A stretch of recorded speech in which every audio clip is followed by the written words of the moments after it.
معزز سامعین السلام علیکم۔ اردو ہارر ناولز میں خوش آمدید۔ آپ سب سے گزارش ہے کہ میری ویڈیوز کو زیادہ سے زیادہ لائک اور شیئر کر کے میری حوصلہ افزائی کیجیے تاکہ میں اسی طرح اچھی اچھی کہانیاں آپ کے پیش خدمت کر سکوں۔ میں پہلے بہت سے لوگوں کی بہت سی باتوں کا مذاق اڑایا کرتا تھا۔ کوئی بات جو ذرا انہونی یا انوکھی ہوتی تھی میں اسے یکسر مسترد کر دیا کرتا تھا۔ سراسر بکواس ہے، ایسا بھی کبھی ہوا ہے جو اب ہوگا؟ اس طرح کی بات کہہ کر بات کرنے والے کو ذلیل کرنے کی کوشش کرتا تھا۔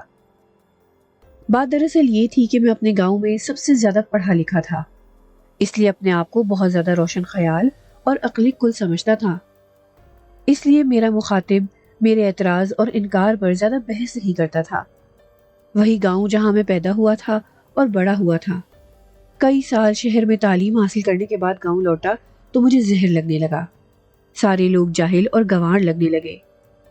اس لیے تھوڑے دنوں کے بعد ہی میں نے فیصلہ کیا کہ مجھے گاؤں کی رہائش ترک کر دینی چاہیے۔ جب میں نے امی سے کہا، امی میں نے شہر جانے کا فیصلہ کر لیا ہے، تو انہیں بڑا تعجب ہوا۔ ارے بیٹا، تو شہر سے اپنی تعلیم مکمل کر کے آ گیا ہے، کیا اور بھی کچھ لکھنا پڑھنا ہے تجھے جو دوبارہ شہر جانا چاہتا ہے؟ میرے جواب دینے سے پہلے ابو بول اٹھے، نہیں، اب اور شہر جانے اور مزید پڑھنے کی ضرورت نہیں۔ جتنا پڑھ کر آیا ہے اس نے اس کا اتنا دماغ خراب کر دیا ہے، مزید پڑھ لکھ لے گا تو ہم سب کو حقیر کیڑے سے بھی بدتر سمجھنے لگے گا۔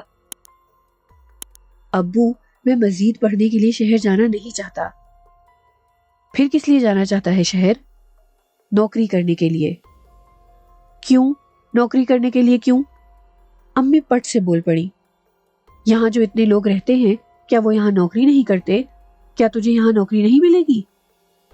ایک بار پھر میرے بولنے سے پہلے ابو بول اٹھے، کیوں نہیں مل سکتی نوکری؟ میں نے وڈیرے سائی سے بات کی ہے تیرے لیے۔ وڈیرے سائی نے کہا ہے ٹھیک ہے، اپنے پتر کو بھیج دینا، میں اسے اپنے ہاں منشی کے کام کے لیے رکھ لوں گا۔ میں نے بہت زور سے قہقہا لگایا، کیوں؟ ہنس کیوں رہا ہے؟ کیا میں نے تجھے کوئی لطیفہ سنایا ہے؟ ابو تیوری پر بل ڈال کر بولے، آپ کی بات پر نہیں ابو، آپ کی عقل پر ہنس رہا ہوں۔ ذرا سوچو تو، میں نے شہر جا کر اتنا لکھا پڑھا اس لیے کہ جاہل جٹ وڈیرے کے منشی کا کام کروں؟ پڑھ لکھ کر اگر تیرا دماغ ہی خراب ہو گیا ہے تو شہر چلا جا، ہم کون ہوتے ہیں تجھے روکنے والے؟ ابو نے مایوسی سے کہا،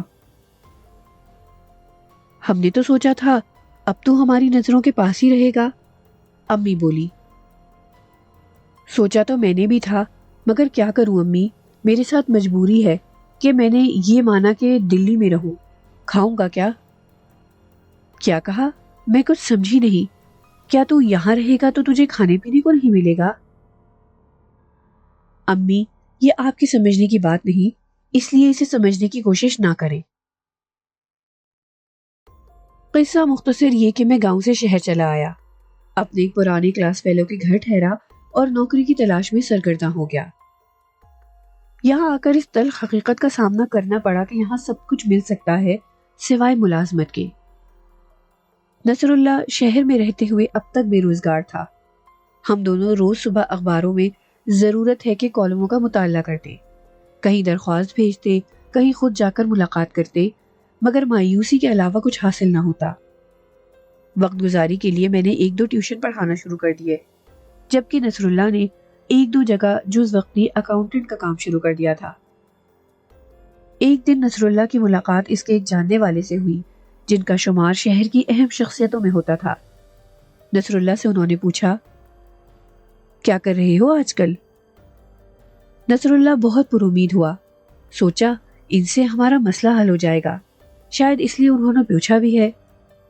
انکل جی، کچھ بھی نہیں کر رہا ہوں، بیکار ہوں، اگر ہو سکے تو کوئی مناسب ملازمت دلوا دیجیے۔ ذرا دیر تک موصوف خاموش رہے، پھر کھلکھلا کر ہنس پڑے۔ نصر اللہ نے حیرانگی سے ان کی طرف دیکھا، بیٹے تم نے ایسی بات کہی ہے جو… اتنا کہہ کر وہ ذرا رکے، پھر بولے، ساحل سمندر پر ایک نوجوان کو ایک خالی بوتل ملی، اس نے اسے کھولا تو اس میں سے بڑا گاڑھا گاڑھا دھواں نکلا۔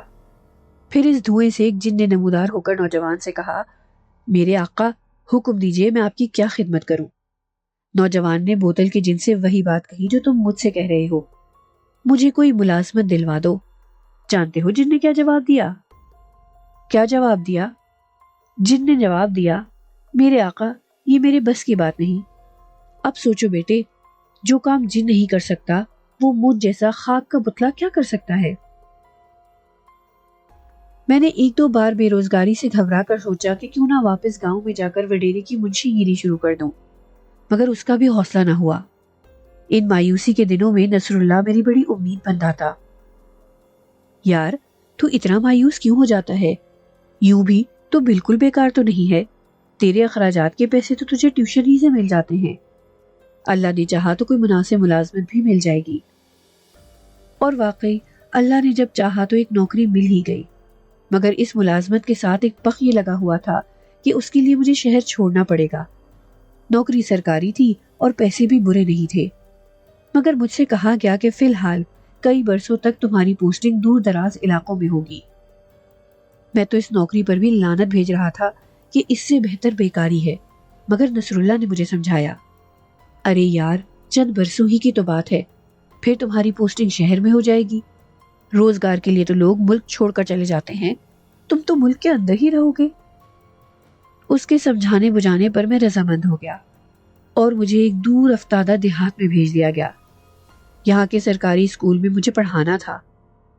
یہ علاقہ تو اپنے سے بھی زیادہ پسماندہ تھا، بہت چھوٹا سا دیہات تھا۔ یہاں کا یہ واحد اسکول تھا جہاں 8ویں کلاس تک تعلیم دی جاتی تھی۔ اس کے بعد مزید پڑھنے والوں کو قریبی شہر لے جا کر داخلہ لینا پڑتا تھا۔ یہ اسکول ایک پرانی حویلی نما عمارت میں تھا۔ ایک بہت بڑے علاقے میں یہ عمارت قائم تھی، جس کے ایک حصے میں اسکول کے کمرے اور آفس تھے، جبکہ بہت بڑا حصہ ویران پڑا ہوا تھا۔ اسکول کا اسٹاف بہت محدود تھا، ایک حصے میں لڑکیوں کو پڑھایا جاتا تھا، دوسرے حصے میں لڑکے پڑھتے تھے۔ گرلز اسکول میں فیمیل ٹیچرز پڑھاتی تھیں، جبکہ بوائز سیکشن میں پڑھانے کی ذمہ داری میل ٹیچروں پر تھی۔ میری تعلیمی قابلیت کو دیکھتے ہوئے مجھے یہاں ہیڈ ماسٹر کے طور پر متعین کیا گیا تھا۔ یہاں آ کر مجھے معلوم ہوا کہ یہاں کوئی ہیڈ ماسٹر موجود نہیں ہے۔ سابقہ ہیڈ ماسٹر چھٹی پر گیا تو پھر لوٹ کر نہ آیا۔ لگ بھگ سال بھر سے یہ اسکول ہیڈ ماسٹر کے بغیر چل رہا ہے۔ میرے یہاں بطور ہیڈ ماسٹر آنے پر کچھ لوگ خوش ہوئے، جبکہ کئی لوگوں کا خیال تھا کہ جب بغیر ہیڈ ماسٹر کے کام چل ہی رہا تھا تو ایجوکیشن ڈپارٹمنٹ کو کوئی ہیڈ ماسٹر بھجوانے کی کیا ضرورت تھی۔ یہ باتیں یہاں آنے کے فوراً بعد مجھے معلوم نہیں ہوئی، کچھ دنوں کے بعد معلوم ہوئی کہ ایسے لوگوں کے بارے میں مجھے بعد میں معلوم ہوا جو میرے آنے پر خوش نہیں تھے۔ جب میں وہاں پہنچا تو کسی کے بارے میں کچھ نہیں جانتا تھا۔ یہاں کا تقریباً سارا اسٹاف اس دیہات یا اس سے ملحقہ گاؤں گوٹھوں کے رہائشی تھے اور ان کی تعلیمی صلاحیتیں محدود تھیں۔ میں نے جب رہائش کے سلسلے میں پوچھا کہ اس کا کیا بندوبست ہوگا تو مجھے بتایا گیا، اگر آپ چاہیں تو اس علاقے میں کوئی کرائے کا مکان حاصل کر لیں، ورنہ اسکول کی کسی کلاس میں اپنا بستر ڈال لیں۔ فوری طور پر تو مجھے دوسری بات پر ہی عمل کرنا پڑا، مگر کسی کلاس روم کو تو نہیں۔ میرے آفس کے لیے جو کمرہ مختص تھا اسی کو میں نے عارضی رہائش گاہ کے لیے منتخب کر لیا اور اسٹاف کے لوگوں سے دیہات میں کوئی مناسب کرائے کے مکان کی تلاش کے لیے کہہ دیا۔ لیکن جلد ہی اس صورتحال سے مجھے آگاہ کیا گیا کہ گاؤں کا کوئی شخص بھی کسی اکیلے اور تنہا آدمی کو مکان کرائے پر دینے کو تیار نہیں۔ اب میرے لیے یہی بہتر تھا کہ میں اسکول ہی میں مستقل طور پر رہائش کا بندوبست کروں۔ سر، میرے خیال میں تو آپ کے لیے یہی بہتر ہوگا کہ آپ اسکول ہی میں رہیں۔ یہ بات مجھ سے ماسٹر اللہ ڈینو نے کہی۔ اس عمارت کا بہت بڑا حصہ غیر آباد ہے، اگر آپ اجازت دیں گے تو ہم لوگ ایک دو کمرے اچھی طرح صاف ستھرا کر کے آپ کے لیے مستقل رہائش کے قابل بنا دیں گے۔ مگر اللہ ڈینو صاحب، میں نے کچھ سوچتے ہوئے کہا، اس حویلی کے مالک کو اس بات پر اعتراض تو نہیں ہوگا؟ اس کا تو سوال ہی نہیں پیدا ہوتا سر، کیونکہ اس حویلی کا مالک کوئی نہیں، اور اگر ہے تو آپ کا یہ اسکول ہی ہے۔ اچھا، اگر یہ بات ہے تو پھر اسکول ہی میں رہ لیں گے ہم۔ اس سے ایک فائدہ یہ بھی ہوگا سر کہ آپ کا کرایہ بھی بچ جائے گا، جبکہ گاؤں میں کہیں رہتے تو پیدل آنا جانا بھی پڑتا۔ چند دنوں میں اسکول کے ٹیچروں نے اسکول کے طالب علموں کی مدد سے حویلی کے اس حصے میں جو خالی اور ویران پڑا تھا 2-3 کمروں کو صاف کرا کے میری مستقل رہائش کا بندوبست کر دیا۔ اسکول کا مدقوق قسم کا چوکیدار چاچا سائیں بھی اسکول ہی میں رہائش پذیر تھا، مگر وہ اس حصے میں نہیں رہتا تھا۔ اسکول کے مین گیٹ کے قریب جہاں وہ ڈیوٹی دیا کرتا تھا، وہیں قریب ہی ایک کمرے پر مشتمل اس کا گھر تھا۔ وہ اس ایک کمرے کو نہ صرف خود اپنا گھر کہا کرتا تھا، بلکہ اس پر مصر رہتا تھا کہ اور لوگ بھی اس کا گھر سمجھیں اور کہیں۔ یہ حویلی باہر سے بہت پرانی اور خستہ حال نظر آتی تھی، مگر اندر سے اتنی خراب اور خستہ حال بھی نہیں تھی کہ اس میں رہائش مخدوش سمجھی جائے۔ ایک کمرے کو میں نے اپنا بیڈ روم، ایک کو ڈرائنگ روم اور ایک کو کچن بنا لیا تھا۔ باتھ روم اور ٹوائلٹ کا بندوبست ذرا فاصلے سے کیا گیا تھا۔ یہاں منتقل ہونے کے بعد میں نے محسوس کیا کہ یہاں تقریباً ہر طرح کا آرام ہے۔ شروع کے کئی دنوں تک میں باہر سے کھانا منگوا کر کھا لیا کرتا تھا، مگر اللہ ڈینو اور ایک دو دوسرے ٹیچروں نے مجھے مشورہ دیا، سر آپ اپنے کھانے پینے کا بندوبست بھی یہی کریں، اس طرح آپ کا پیسہ بھی بچے گا اور اپنی پسند کا کھانا بھی آپ کھا سکیں گے۔ مگر پکائے گا کون؟ مجھے کوکنگ کا زیادہ تجربہ نہیں، بس چائے بنا لینا، انڈا فرائی کر لینا یا آلو کا بھرتا بنا لینا آتا ہے، اس سے آگے کچھ نہیں آتا۔ اوہو، آپ فکر کیوں کرتے ہیں؟ ہم لوگ کس لیے ہیں؟ کبھی ہم آپ کا ہاتھ بٹا دیں گے، کبھی چوکیدار چاچا سائیں، کبھی ایک دو اسٹوڈنٹ آ کر آپ کا کام کر دیں گے۔ نہیں بھائی، یہ طریقہ درست نہیں، میں نے فکر مند لہجے میں کہا۔ ہاں یہ ممکن ہے کہ آپ لوگ کسی ملازم کا بندوبست کر دیں جو صبح و شام بستی سے آ کر میرا کام کر دے۔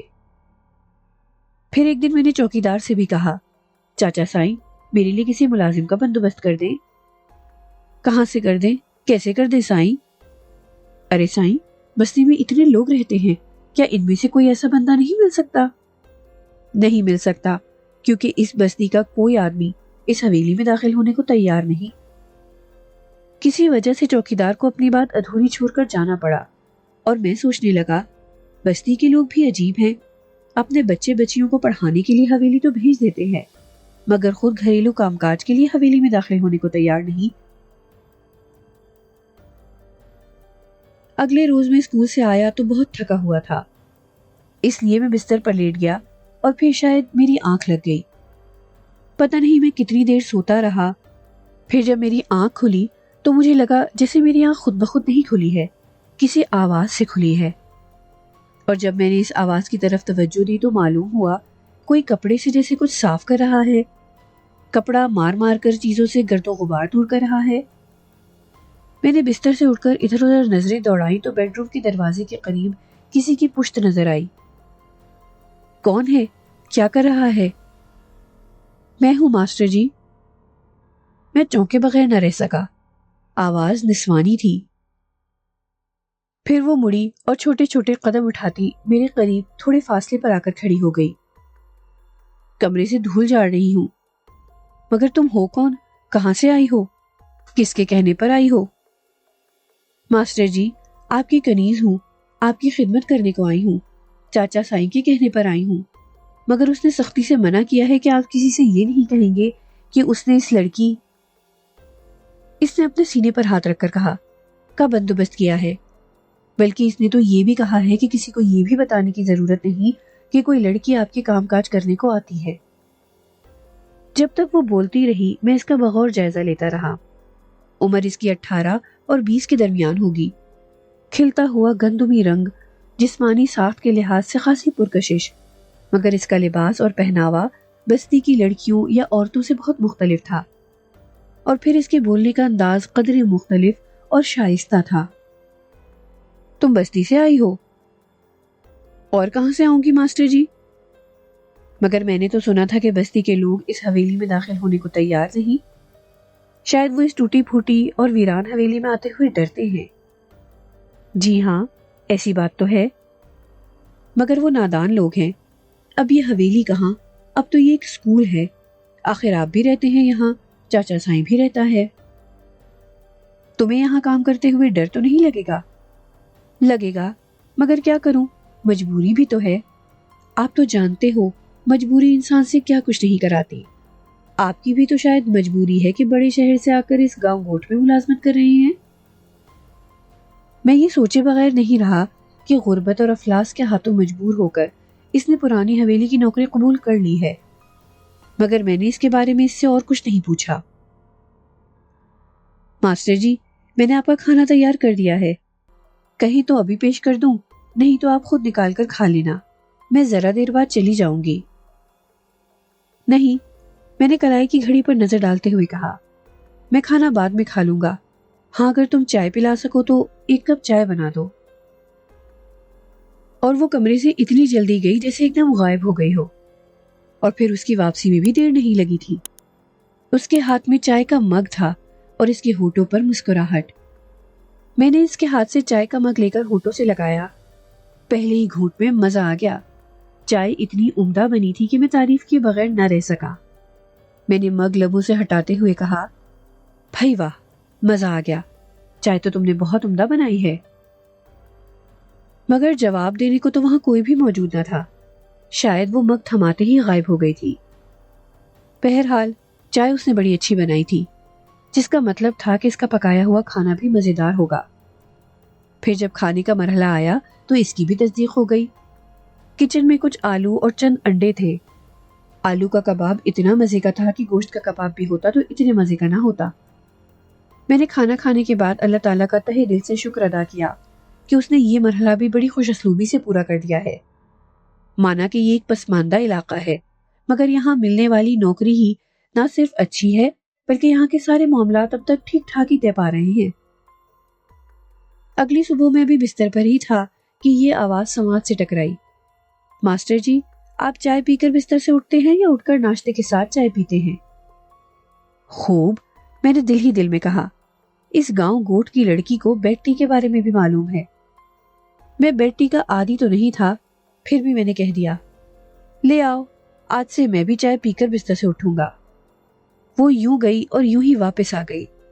یہ رہی ماسٹر جی آپ کی بیڈ ٹی، اس نے پیالہ رکھتے ہوئے کہا۔ آپ غسل ٹھنڈے پانی سے کریں گے یا گرم پانی سے؟ ارے نہیں بھائی، ابھی گرم پانی سے غسل کرنے کا وقت نہیں آیا ہے، تم بس ناشتے کی تیاری کرو۔ میں نہا دھو کر فارغ ہوا تو ناشتہ میرا منتظر تھا۔ ماسٹر جی، مجھے افسوس ہے کہ آپ کے لیے مکھن ڈبل روٹی کا بندوبست نہیں کر سکی، کیونکہ اس علاقے میں دستیاب ہی نہیں ہے۔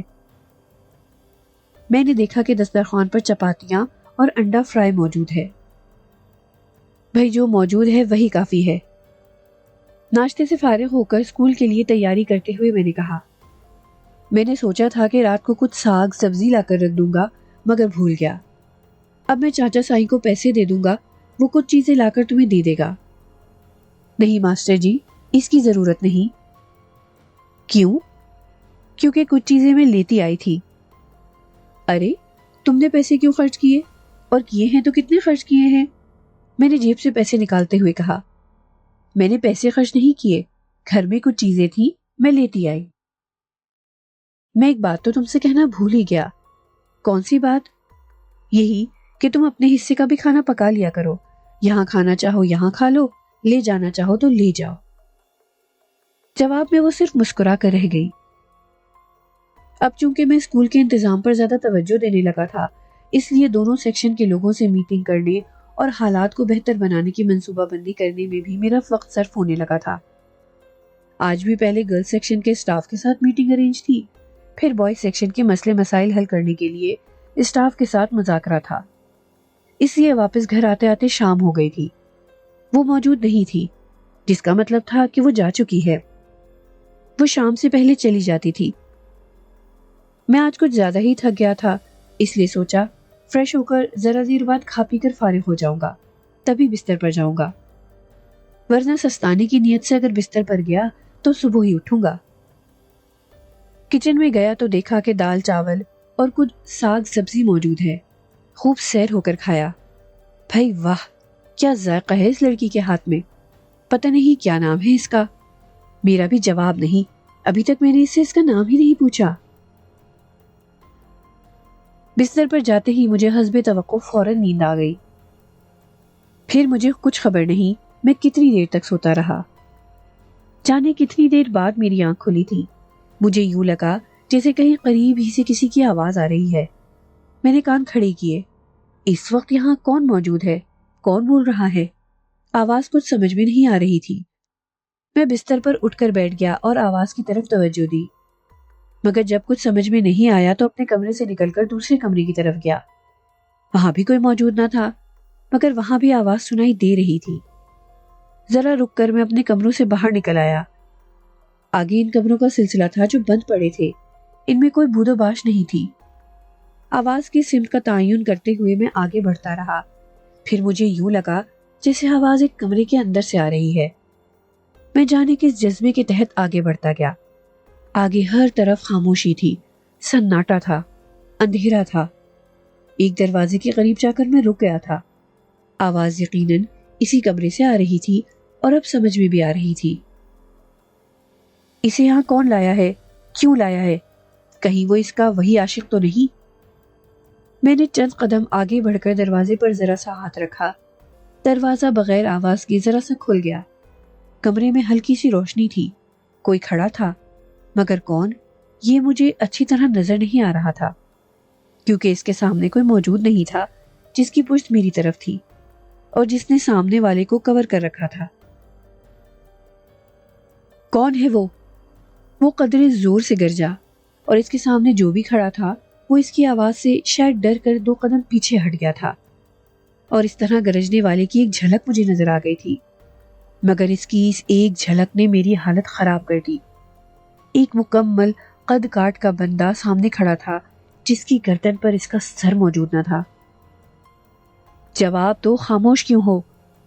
اس بار وہ اور زور سے بولا تھا، اور اس کی دہشت سے اس کے سامنے کھڑا وجود ذرا اور ہٹ گیا تھا۔ اگلا منظر مجھے اور دہشت زدہ کر دینے والا تھا۔ سر کٹے کے ایک ہاتھ میں چمچماتی ہوئی ننگی تلوار تھی، جبکہ دوسرے ہاتھ میں ایک کٹا ہوا سر تھا، جو یقیناً اس کا اپنا بریدہ سر ہوگا جس سے آواز آ رہی تھی۔ اس نے اپنے سر کو بالوں سے پکڑ رکھا تھا اور اس کے کٹے ہوئے سر سے لہو ٹپک رہا تھا۔ تو بولتی کیوں نہیں؟ جواب کیوں نہیں دیتی؟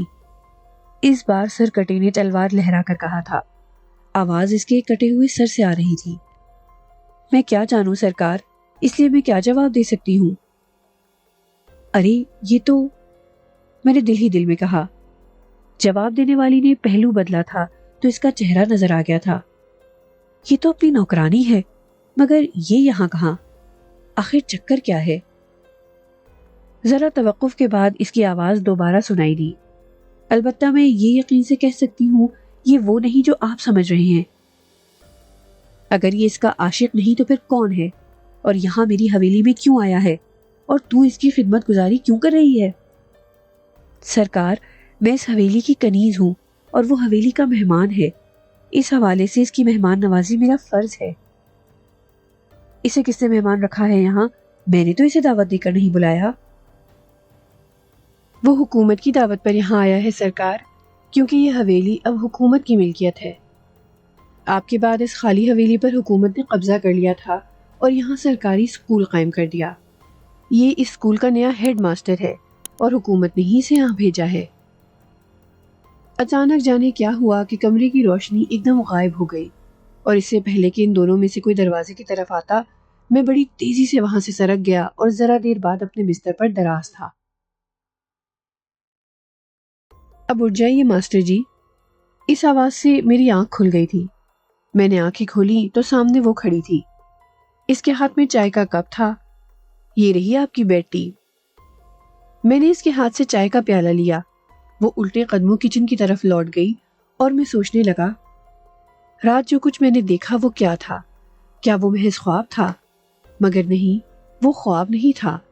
مجھے اچھی طرح یاد ہے کہ میں بستر سے اٹھ کر خالی کمروں کی طرف گیا تھا اور پھر ایک کمرے کے اندر ایک سر کٹے کو دیکھا تھا جو ایک ہاتھ میں چمکتی ہوئی تلوار اور دوسرے ہاتھ میں اپنا کٹا ہوا سر ہاتھ میں لیے کھڑا تھا، اور بغیر سر ہونے کے باوجود نہ صرف وہ اپنے دونوں پیروں پر کھڑا تھا بلکہ اس کے کٹے ہوئے سر سے، میرا مطلب ہے کہ اس سر کے منہ سے آوازیں بھی آ رہی تھیں۔ وہ ہم زندہ لوگوں کی طرح بول رہا تھا، دہاڑ رہا تھا، اپنے ہاتھ کو جنبش دے رہا تھا، اور جب اس کمرے کی روشنی غائب ہو گئی تھی تو میں وہاں سے بھاگا تھا اور اپنے بستر پر آ کر دراز ہو گیا تھا۔ مجھے اچھی طرح یاد ہے کہ مجھے نیند فوراً نہیں آئی تھی، مجھ پر خوف طاری ہو گیا تھا اور میں آیت الکرسی پڑھنے لگا تھا۔ پھر مجھے کچھ سکون حاصل ہوا تھا اور شاید اس کے بعد ہی مجھے نیند آئی تھی۔ اس کا صاف مطلب یہ ہے کہ وہ خواب نہیں تھا، ہرگز خواب نہیں تھا۔ لیکن اگر خواب نہیں تھا تو اسے حقیقت بھی کیسے تسلیم کیا جا سکتا ہے؟ بکواس، سراسر بکواس۔ ایسا بھی کبھی ہوا ہے جو ہوگا؟ میں نے اپنی عادت کے مطابق کہا، یہ باتیں اگر مجھ سے کوئی اور کہتا تو میں اسے بغیر تامل کے پاگل اور دیوانہ کہہ دیتا۔ سر تن سے جدا ہوتے ہی جان نکل جاتی ہے اور کٹے ہوئے درخت کی طرح باقی جسم زمین پر ڈھیر ہو جاتا ہے، مگر وہ سر کٹا، وہ تو نہ صرف اپنے دونوں پیروں پر کھڑا تھا بلکہ اپنے ایک ہاتھ میں تلوار تھامے ہوئے تھا اور دوسرے ہاتھ میں اپنا کٹا ہوا سر لیے ہوئے تھا، اور اس پر ستم ظریفی یہ کہ اپنے کٹے ہوئے سر سے بول بھی رہا تھا۔ میں لمحے بھر کو رکا اور اپنے اوپر ایک گہری نظر ڈال کر بولا، کہیں میرے دماغی نظام میں تو کوئی خلل پیدا نہیں ہو گیا؟ ارے آپ کی چائے تو رکھے رکھے ٹھنڈی ہو گئی۔ اس آواز پر میں چونکا۔ کیا چائے اچھی نہیں بنی یا پھر کوئی اور بات ہے؟ میرے سامنے کھڑی وہ مجھ سے سوال کر رہی تھی۔ اچھا، پہلے میں جو سوال کرتا ہوں تم اس کا جواب دو۔ اس نے حونقوں کی طرح میری طرف دیکھتے ہوئے کہا، پوچھئے، کیا پوچھنا چاہتے ہیں؟ تم وہی ہونا جو ابھی مجھے چائے دے کر گئی تھی؟ جی ہاں۔ اور میں جس پر لیٹا ہوا ہوں یہ بستر ہی ہے نا؟ جی ہاں۔ اور یہ اس اسکول کی حویلی کا کمرہ ہے نا جہاں میں اور تم موجود ہو؟ جی ہاں۔ مگر یہ الٹے سیدھے سوال آپ کیوں پوچھ رہے ہیں؟ پھر تو میں نے اس کے سوال کو نظر انداز کرتے ہوئے خود کلامی کے انداز میں کہا، میں صحیح الدماغ ہوں، کسی طرح کے فطور والی کوئی بات نہیں۔ ماسٹر جی، یہ آپ کو کیا ہو گیا ہے؟ کس نے آپ کو کہہ دیا ہے کہ آپ صحیح الدماغ نہیں ہیں؟ خدا نخواستہ کسی ذہنی فطور میں مبتلا ہیں؟ میں زور سے ہنسا۔ کسی نے کچھ نہیں کہا۔ دراصل رات میں نے شاید کوئی خواب دیکھا تھا، ایسا خواب جو میرا خیال ہے دیوانے ہی دیکھتے ہیں۔ مگر چھوڑو اس بحث کو، بتاؤ کہ تم نے ناشتہ تیار کر لیا ہے؟ ناشتہ تو تیار ہے مگر بیڈ ٹی کیا دوبارہ بنا دوں؟ ارے نہیں، اب ناشتے کے بعد ہی چائے پیوں گا۔ اور ناشتے کے بعد چائے کی چسکیاں لیتے ہوئے میں نے کہا، ارے بھائی کیا نام ہے تمہارا؟ میں آج بھی معذرت خواہ ہوں کہ کل بھی آج کے لیے سبزی ترکاری وغیرہ لانے کا خیال نہیں رہا۔ مجھے کل ہی معلوم ہو گیا تھا کہ آپ اسکول میں زیادہ مصروف ہیں اور آپ شاید وہاں سے مغرب کے بعد ہی لوٹے تھے۔ ہاں، اسی لیے میں آج بھی ضرورت کی کچھ چیزیں لیتی ہوئی آئی ہوں۔ اوہو، یہ تو بڑی غلط بات ہے، مگر خیر، تم مجھ سے پیسے لے لیا کرو اور جس چیز کی ضرورت ہو خرید کر لے آیا کرو۔ مگر تم نے اپنا نام نہیں بتایا۔ نام میں کیا رکھا ہے ماسٹر جی؟ جس طرح میں آپ کو ماسٹر جی کہہ کر مخاطب کرتی ہوں اسی طرح آپ مجھے نوکرانی کہہ کر بلا لیا کریں۔ ارے نہیں، اگر یہ اچھا نہیں لگتا تو ماسی کہہ کر مخاطب کر لیا کریں۔ آخر تمہیں اپنا نام بتانے میں کیا عذر ہے؟ میں نے عرض کیا نا ماسٹر جی کہ نام میں کیا رکھا ہے، اور وہ بھی ہم جیسوں کے نام میں۔ چلیے، اگر نام ہی پر مصر ہیں تو اس حویلی کے حوالے سے مجھے کنیز کہہ کر پکار لیا کریں۔ مجھے یاد آیا، اس سرکٹے سے بھی اس نے کہا تھا، میں اس حویلی کی کنیز ہوں سرکار۔ آج اسکول میں جب میرا چپڑاسی جھاڑ پونچھ کے کام میں مصروف تھا، میں نے اس سے کہا، غلام سمیجو، میں نے تم سے کہا تھا کسی آدمی کا بندوبست کر دو جو گھر پر میرا کام کاج کر لیا کرے، مگر تم نے چھوٹا سا کام بھی نہ کیا۔ سائیں، میں نے بہت کوشش کی پر بستی کا کوئی آدمی حویلی میں آنے کو تیار نہیں۔ کیوں تیار نہیں؟ کیا حویلی میں کوئی جن بھوت رہتے ہیں؟ ہاں سائی، بستی والوں کا یہی خیال ہے۔ عجیب ہیں تمہارے بستی کے لوگ بھی، اپنے بچوں کو پڑھانے کے لیے حویلی میں بھیج دیتے ہیں۔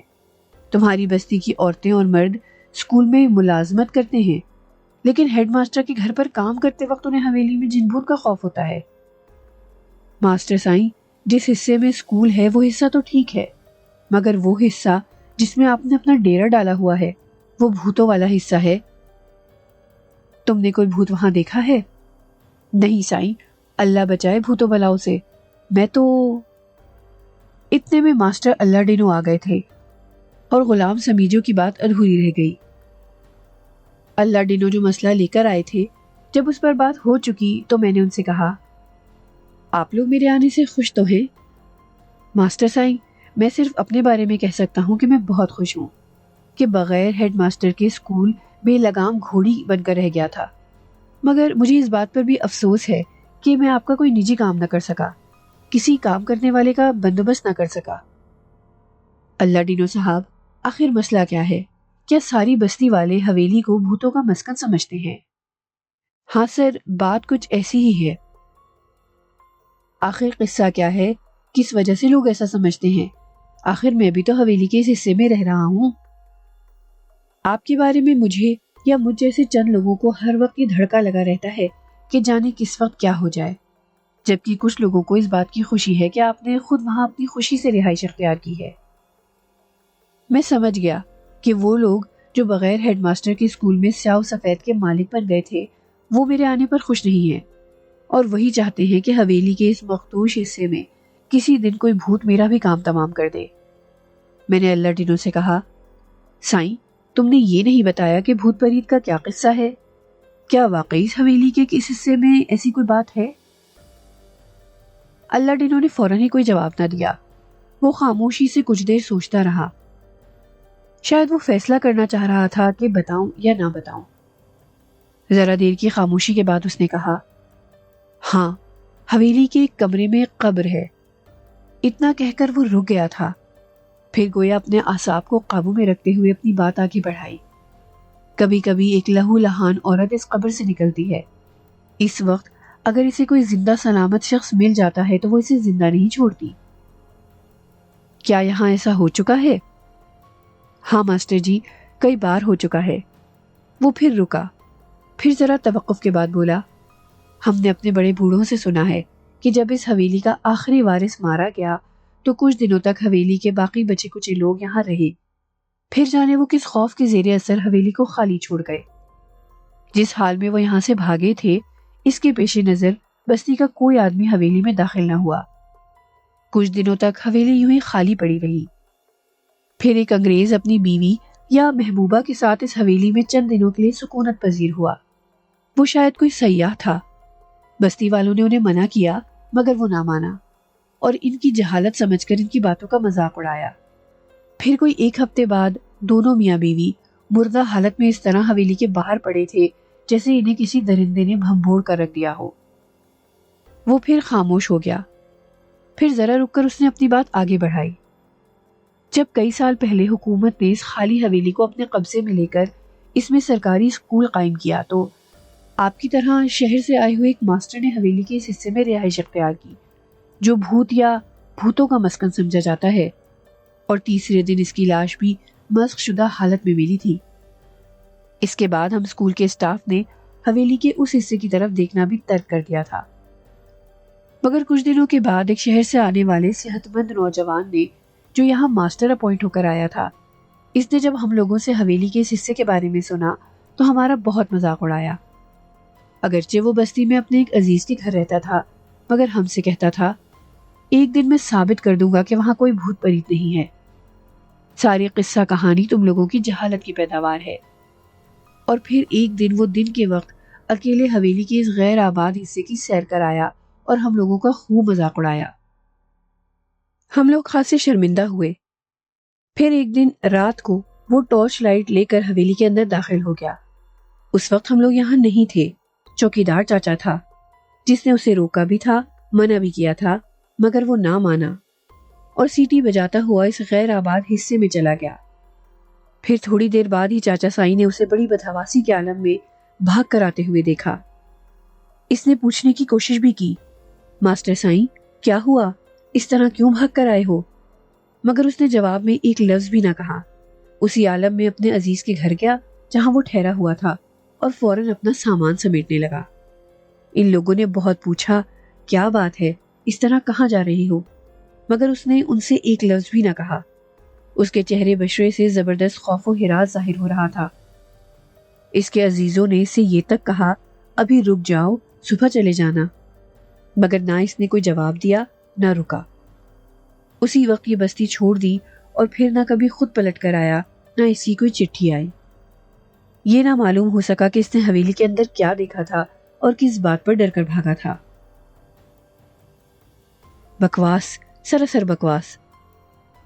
میں اپنی عادت کے مطابق کہنے والا تھا، مگر منہ تک آتے ہوئے ان لفظوں کو بڑی مشکل سے روکا، کیونکہ اس طرح اللہ ڈینو بد دل ہو کر مزید کوئی بات نہ بتاتا۔ مگر اللہ ڈینو سائیں، میں نے اسے مخاطب کرتے ہوئے کہا، میں اس حصے میں کئی دن سے رہ رہا ہوں، میرے ساتھ تو ابھی تک سب کچھ ٹھیک ٹھاک ہی چل رہا ہے۔ مولا سائیں آپ کو ہمیشہ ٹھیک ٹھاک ہی رکھے۔ پھر ذرا رک کر بولا، آپ نے وہاں کوئی ایسی ویسی بات تو محسوس نہیں کی؟ نہیں، میں نے دانستہ وہ خواب تھا یا حقیقت، اس سرکٹے کے بارے میں کوئی بات اس سے نہیں کہی۔ البتہ ذرا توقف کے بعد اس سے پوچھا، اچھا اس حویلی کے بارے میں کہ آخر یہ کس کی حویلی تھی، اور تم نے جس قبر کے بارے میں ذکر کیا ہے وہ قبر کس کی ہے، جس کے بارے میں تم نے بتایا ہے کہ اس قبر سے ایک لہو لہان عورت کبھی کبھی نکلتی ہے؟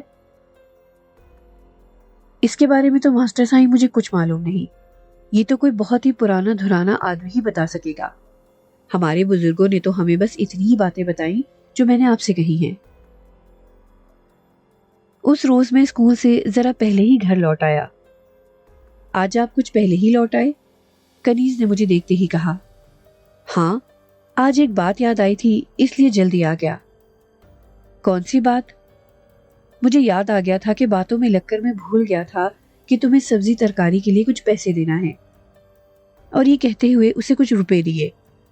رہنے بھی دیجیے ماسٹر جی، میں کون سا گوشت مچھلی لاتی ہوں، تو اب گوشت مچھلی بھی لے آیا کرو۔ وہ ہنسی، شاید اب بھاجی بھرتا کھاتے کھاتے اکتا گئے ہیں۔ ایسی بات بھی نہیں، میں بھی گاؤں گوٹ کا رہنے والا ہوں، میں سیدھے سادے کھانے کا عادی ہوں۔ خیر چھوڑو اس بات کو، تمہیں یہ سن کر خوشی ہوگی کہ اسکول میں کسی کو تمہارے بارے میں علم نہیں کہ تم میرے ہاں کام کرنے کو آتی ہو۔ اس میں تمہارا اور ہمارا دونوں کا بھلا ہے ماسٹر جی۔ جس دن کسی کو معلوم ہو گیا تو کیا ہوگا؟ غضب ہو جائے گا۔ میں کچھ سمجھا نہیں، کیوں غضب ہو جائے گا؟ ماسٹر جی، آپ تو اتنے پڑھے لکھے ہو، میں آپ کو کیا سمجھاؤں؟ پھر ذرا رک کر بولی، ایک جوان لڑکی کا اس طرح اکیلے اور چوری چھپے ایک جوان آدمی کے گھر آ کر ملازمت کرنا، لوگ رائے کا پرپت بنا دیں گے، اور پھر جب میرے بارے میں انہیں معلوم ہوگا تو… وہ ایک دم رک گئی تھی، جیسے اسے اچانک یاد آ گیا ہو کہ اسے اس سے زیادہ کچھ اور نہیں کہنا چاہیے۔ میں نے اس بات پر اسے ٹوکا نہیں، مگر میرا ماتھا ضرور ٹھنکا کہ اس بات کے پس پردہ کوئی بات ضرور پوشیدہ ہے۔ اور پھر مجھے اس سرکٹے کے پاس اس کی موجودگی یاد آ گئی، اور مجھے اس کی وہ بات یاد آ گئی، سرکار میں اس حویلی کی کنیز ہوں۔ تو کیا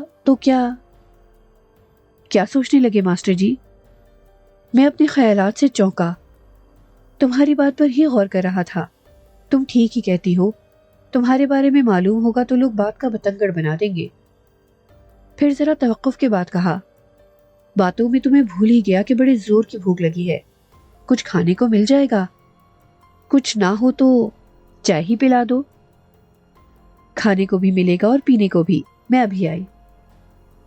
وہ یہ کہتے ہوئے ایک دم غائب ہو گئی، اور پھر ابھی میں نے بمشکل لباس تبدیل ہی کیا تھا کہ وہ گرما گرم پکوڑے اور چائے لے کر آ گئی۔ ارے تم آدمی ہو یا بھوت، اتنی جلدی؟ تو کیا بھوت اتنے پھرتیلے ہوتے ہیں؟ اس نے بڑی معصومیت کے ساتھ پوچھا۔ پتہ نہیں، میں نے کہا۔ تم بھی کھاؤ نا۔ کھا لوں گی، مالکوں کا بچا کچا ہی نوکروں کو کھانا چاہیے۔ ارے بھئی کنیز، یہ تم کیا قصہ لے بیٹھی؟ ماسٹر جی مجھے اپنے اوقات ہی میں رہنے دیں۔ وہ ایک دم سنجیدہ ہو گئی تھی۔ میں نے اس کی اس کیفیت کو ختم کرنے کی نیت سے کہا، ارے بھائی میں نے اس حویلی کے بارے میں عجیب و غریب قسم کی باتیں سنی ہیں۔ اچھا؟ اس نے قدرے چونکتے ہوئے کہا، کیا سنا ہے آپ نے؟ وہ ہمارا ماسٹر اللہ ڈینو ہے نا؟ ہوگا، میں کیا جانوں اسے، آپ حویلی کی بات بتائے نا۔ ارے بھائی وہی تو بتا رہا ہوں، اللہ ڈینو کہہ رہا تھا کہ اس حویلی کے کمرے میں ایک قبر ہے۔ مگر یہ تو کوئی عجیب بات نہیں، بہت سے محلوں حویلیوں میں ان کے رہائشی اپنے کسی بزرگ کو دفن کر دیتے ہیں، ہوگا کسی پیر فقیر کا مزار، مجھے معلوم نہیں۔ نہیں، وہ کسی پیر فقیر یا بزرگ کا مزار نہیں، ایک جوان عورت یا لڑکی کی قبر ہے۔ اور عجیب بات یہ ہے کہ کبھی کبھی اس قبر سے وہ باہر نکلتی ہے جو اپنے خون میں تربتر ہوتی ہے۔ ہاں، یہ عجیب بات ہے۔ تم بھی تو اسی بستی میں رہتی ہو، کیا تم سے کبھی کسی نے ایسی بات نہیں بتائی؟ باتیں تو لوگ جانے کیا کیا کرتے ہیں اس حویلی کے حوالے سے، مگر مجھے ان کی باتیں پاگلوں کی بڑھ لگتی ہیں۔ تمہارے خیالات تو پڑھے لکھے لوگوں جیسے ہیں، کیا تم نے کچھ پڑھا لکھا بھی ہے؟ اس نے ایک ٹھنڈی اور لمبی سانس لے کر کہا، پڑھ لکھ کر بھی میں کیا تیر مار لیتی، بس آپ جیسے پڑھے لکھے اور بڑے لوگوں کی غلامی کر کے مہذب لوگوں کی بولیاں بولنا سیکھ گئی ہوں۔ چھوڑو اس بحث کو اور یہ بتاؤ، اس بستی میں کوئی بہت زیادہ عمر رسیدہ شخص ہے؟ کیوں؟ ایسے شخص کی کیا ضرورت پڑ گئی آپ کو؟ ارے بھائی، اس سے اس حویلی کے بارے میں معلوم کروں گا کہ یہ حویلی کس کی تھی اور اس کے متعلق جو افواہیں ہیں وہ کہاں تک سچ ہیں اور کہاں تک جھوٹ۔ مجھے تو کسی ایسے بوڑھے کا پتہ نہیں، میں پوچھ کر بتاؤں گی آپ کو۔ اس رات میں دیر تک اس حویلی اور اس کے متعلق باتیں سوچتا رہا۔ مجھے اس قبر سے جو حویلی کے کسی کمرے میں تھی ڈر لگنے لگا تھا۔ کون جانے کب وہ قبر والی لہولہان عورت قبر سے نکل کر میرے سامنے آ جائے۔ اور پھر مجھے اس سرکٹے کی بات یاد آ گئی، کہیں وہ اس کا عاشق تو نہیں؟ یہ اس کا اشارہ کہیں اسی زخمی عورت کی طرف تو نہیں؟ میں نے آیت الکرسی اور دیگر قرآنی آیتیں پڑھنا شروع کی تو میرا ڈر کچھ کم ہوا اور مجھے نیند آ گئی۔ جانے رات کا کون سا پہر تھا جب اچانک میری آنکھ کھل گئی تھی۔ نہیں نہیں مالکن، آپ ادھر نہ جائیے، یہ کنیز کے علاوہ کسی اور کی آواز نہ تھی۔ کیوں نہ جاؤں؟ آخر وہ اس حویلی میں کیوں آیا ہے؟ کہیں اس کا تعلق میرے دشمنوں سے تو نہیں؟ نہیں مالکن، آپ کے قاتل بھائی سے اس کا کوئی تعلق نہیں۔ مجھ سے بستر پر مزید نہ رہا گیا۔ میں اپنے کمروں سے باہر نکلا تو ویران اور خالی کمروں میں سے ایک کمرے میں مومی شمع کی روشنی میں کنیز ایک خاتون کا راستہ روکے کھڑی نظر آئی۔ مالکن، آپ اپنے کمرے میں چلیے اور شانت رہیے، کنیز نے اسے دوسری طرف لے جانے کی کوشش کرتے ہوئے کہا۔ خاتون نے اس کا ہاتھ جھٹک کر اسے ہلکے سے دھکا دیا۔ کیوں؟ تو اس کے پاس جانے سے مجھے کیوں روک رہی ہے؟ کیا وہ تیرا یار ہے؟ اب خاتون پر میری نگاہ پڑی تو میں لرز کر رہ گیا۔ یہ تو وہی قبر والی خون میں تربتر زخمی خاتون تھی۔ وہ اسکول ماسٹر ہے، کنیز اس سے کہہ رہی تھی۔ اسے آپ کی المناک داستان کی بھنک مل گئی ہے۔ وہ ساری کہانی معلوم کر کے اسے لکھنا چاہتا ہے اور دنیا کو بتانا چاہتا ہے کہ اس حویلی میں ایک معصوم اور بے گناہ لڑکی کے ساتھ کیسا ظلم ہو چکا ہے۔ کیا تو سچ کہہ رہی ہے؟ بالکل سچ مالکن۔ ٹھیک ہے، اس طرح اس ظالم کا مکروہ چہرہ دنیا دیکھ لے گی۔ اس کے ساتھ ہی وہ مخالف سمت مڑ گئی تھی، شاید اپنی قبر کی طرف چلی گئی تھی۔ میں اپنے بستر پر آ کر بیٹھ گیا،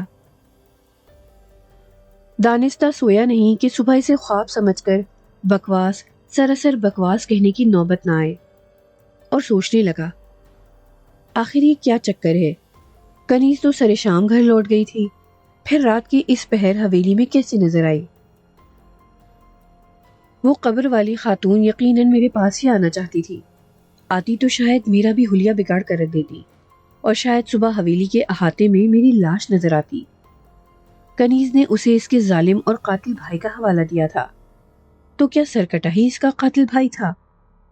اگر یہ دونوں بھائی بہن مر گئے تھے تو پھر زندہ کیسے نظر آ رہے ہیں؟ کیا یہ ان کے بھوت ہیں؟ اور اگر یہ ان کے بھوت ہیں تو کنیز ان کے ساتھ کیوں نظر آتی ہے؟ صبح وہ آئی تو میں بستر پر پڑا اب بھی اسی معمے کو حل کرنے کی کوشش کر رہا تھا۔ ارے واہ، آج تو آپ میرے آنے سے پہلے جاگ گئے۔ نہ جانے کب سے میں تمہاری بیٹی کا انتظار کر رہا ہوں۔ بیٹی بس ادھر گئی اور ادھر لائی، اور واقعی یوں لگا جیسے چائے تیار رکھی تھی، وہ گئی اور کپ اٹھا کر لے آئی۔ میں نے چائے کی چسکی لیتے ہوئے کہا، میرا خیال ہے کہ تم بستی کے کسی معمر شخص کا پتہ لے آئی ہوگی۔ اس کا جواب میں آپ کو ذرا دیر بعد دوں گی۔ کیوں؟ ذرا دیر بعد کیوں؟ آپ چائے پی کر تیار ہو جائیے، میں ناشتہ تیار کر کے لاتی ہوں، جب آپ ناشتہ کریں گے تب میں جواب دوں گی۔ میں نے تیار ہونے میں دیر نہیں لگائی تھی، مگر شاباش ہے اس پر کہ اس نے ناشتہ تیار کرنے میں بھی دیر نہیں لگائی تھی۔ پھر جب میں ناشتہ کر رہا تھا وہ بولی، اب پوچھئے آپ کیا پوچھنا چاہتے تھے؟ ارے بھائی، کسی عمر رسیدہ اور بوڑھے آدمی کے بارے میں تم نے پوچھ گچھ کی؟ اس کی ضرورت ہی پیش نہیں آئی۔ کیوں؟ جو کچھ شاید اس بوڑھے سے آپ پوچھنا چاہتے تھے سب کچھ مجھے معلوم ہو گیا۔ اچھا، یہ تو بڑی اچھی بات ہے۔ پھر بتاؤ نا، تمہیں اس حویلی کے بارے میں کیا باتیں معلوم ہوئی؟ چند لمحوں تک وہ خاموش بیٹھی سوچتی رہی۔ کیا ہوا؟ کیا سوچنے لگی؟ میں سوچ رہی ہوں کہ کہاں سے شروع کروں۔ بالکل الف سے شروع کرو اور یہ تک بتاؤ۔ وہ مسکرائی۔ ماسٹر جی، آپ آخر ماسٹر ہی ہو نا؟ خیر، اس حویلی کے بارے میں سب سے پہلے بتاتی ہوں۔ کئی 100 سال پہلے ایک بہت بڑے وڈیرے سائی نے یہ حویلی تعمیر کرائی تھی۔ یہ بستی اور اس کے آس پاس جتنی بستیاں، گاؤں، گوٹھ ہیں، سب اسی وڈیرے کی ملکیت تھے۔ اس کے 2 بچے تھے، ایک بیٹا اور ایک بیٹی۔ جب دونوں جوان ہوئے تو ان کی ماں ایک موذی مرض کا شکار ہو کر مر گئی۔ وڈیرے کو اپنی بیوی سے بڑی محبت تھی۔ اس کے غم میں وہ بھی زیادہ دنوں زندہ نہ رہ سکا۔ اس کے مرنے کے بعد اس کا بیٹا سارے سفید و سیاہ کا مالک بن بیٹھا۔ باپ جتنا نیک اور اچھا تھا، بیٹا اتنا ہی برا اور کم ظرف تھا۔ عیش و عشرت میں پڑھ کر باپ کی دولت دونوں ہاتھوں سے لٹانے لگا۔ بہن کے ہمدردوں نے اس سے کہا کہ تم اگر یوں ہی خاموشی سے تماشا دیکھتی رہی تو ایک دن وہ ساری دولت اور ساری جائیداد اپنی آوارگی میں پھونک دے گا۔ پھر میں کیا کروں؟ تم اس سے کہو بھائی میرا حصہ دے دو۔ اور جب بھائی سے بہن نے حصے کی بات کی تو اسے بہت بری لگی۔ لے لینا اپنا حصہ، میں کیا بھاگا جا رہا ہوں؟ بھاگنے کی بات نہیں ہے بھائی، تم جس طرح دونوں ہاتھوں سے بابا سائیں کی دولت لٹا رہے ہو، اس طرح تمہارے پاس بچے گا کیا، اور تم میرا حصہ کیا دو گے؟ یہ باتیں بھائی کو زہر لگی اور وہ سوچنے لگا اسے کیا کرنا چاہیے۔ پھر اسے کسی طرح پتہ چلا اس کی بہن کسی نوجوان سے محبت کرتی ہے اور اس سے شادی کرنا چاہتی ہے۔ وہ سمجھا اس نے میری بہن کو میرے خلاف ورغلایا ہے۔ اس نوجوان کے بارے میں اس نے معلومات حاصل کی تو اسے پتہ چلا کہ وہ کسی غریب خاندان سے تعلق رکھتا ہے۔ بس کمینے بھائی کو بہن کے خلاف کارروائی کا موقع مل گیا۔ تجھے باپ بھائی کی عزت نیلام کرتے شرم نہ آئی؟ کیا بک رہے ہو بھائی؟ میں نے ایسی کیا حرکت کی ہے کہ باپ بھائی کی عزت نیلام ہوگی؟